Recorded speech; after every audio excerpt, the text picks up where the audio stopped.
আজি মই আপোনালোকৰ মাজলৈ আলুৰ এটা সুন্দৰ ৰেচিপি লৈ আহিছোঁ। তাৰ বাবে আলু কেইটামান মই পহিলাতে বইল কৰি লৈছোঁ, সিজাই লৈছোঁ। এতিয়া আলু কেইটা মই সুন্দৰকৈ ভাঙি ফেটি ল'ম।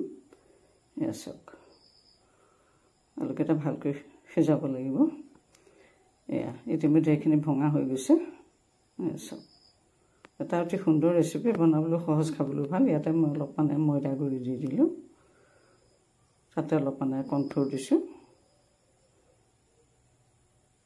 তাতে অলপ নিমখ দিলোঁ, তাতে অলপ হালধি দিলোঁ, অলপ জালুকৰ গুড়ি দিলোঁ, অকণমান চিলি ফ্লেক্স দিলোঁ, অকণমান চাট মছলা দি দিলোঁ, অকণমান চিলি পাউডাৰ দিলোঁ। এতিয়া এইখিনি মই চব সুন্দৰকৈ সানি ল'ম, আটা মৰা দি মাৰি ল'ম সুন্দৰকৈ।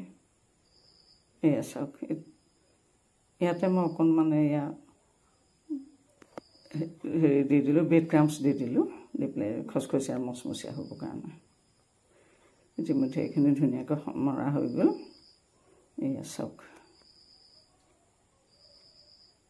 এতিয়া এইখিনি ইয়াতে মই দিম, দি পেলাই শ্বেপ বনাই ল'ম।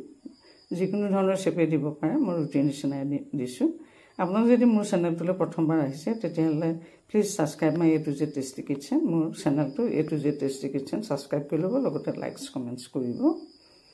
এয়া চাওক, অকণমান চাৰিচুকীয়াকৈ মই ৰুটিৰ আকৃতিতে লৈছোঁ, অকণমান চাৰিচুকীয়া কৰি। এতিয়া মই কটাৰীখনেৰে, নাইফখনেৰে মই এনেকৈ পিচ পিচ কৰি ল'ম। এতিয়া ভজাৰ সুবিধাৰ বাবে পিচ পিচ কৰি ল'ম। এইটো প্ৰত্যেকৰ নিজৰ সুবিধামতে নিজৰ আকৃতিটো দিব পাৰে। মই এনেকৈ ভাজিম বুলি ভাবিছোঁ, গতিকে মই এনেধৰণে পিচ কৰিম। চাওক, বৰ সহজ, বনাবলৈও ভাল, খাবলৈও ভাল। এয়া একে পিচ ওলাই গৈছে। এয়া চাওক, এতিয়া এইখিনি হৈ গ'ল। এতিয়া এইখিনি লাহেকৈ গৈ পেলাই গেছটো জ্বলালোঁ, জ্বলাই তাতে কেৰাহীটোতে অকণমান ৰিফাইন দি পাতি দিছোঁ, বেছি গৰম হ'বলৈ দিয়া নাই। তাতে মই এয়া ৰেচিপিকেইটা দি দিম, আলুৰ পিচকেইটা দি দিলোঁ। চাওক, তেলটো বেছিকৈ যদি গৰম হয় ফটকৈ ৰঙা পৰি যায়, সেইকাৰণে তেলটো অলপ কম গৰম হৈ থাকোঁতে দিব লাগে। আৰু জুইটো ল' ফ্লেমত ৰাখিছোঁ মই।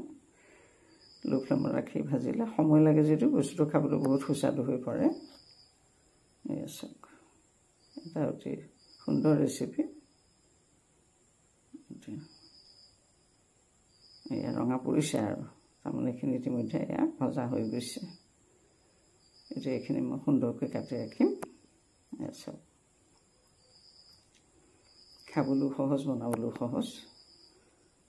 ইতিমধ্যে এইখিনি এয়া হৈ গ'ল। চাওক, অকণমান মই চচ দি দিছোঁ, টমেট' চচ। এই চচখিনি ঘৰতে বনোৱা আছিলে। এতিয়া এয়া চাওক, এইটো ভাঙি দেখুৱাইছোঁ, কি সুন্দৰকৈ সিজিছে। আৰু ভিতৰতো দেখিছেনে কিমান দেখাতে কোমল কোমল হৈ গৈছে, তৰপে তৰপে। এয়া এটা অতি সুন্দৰ ৰেচিপি।